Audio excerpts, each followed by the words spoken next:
دوریخ منی جانان یوان خدر و خیمان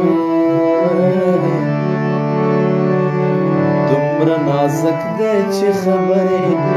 کوي هم خوږیږي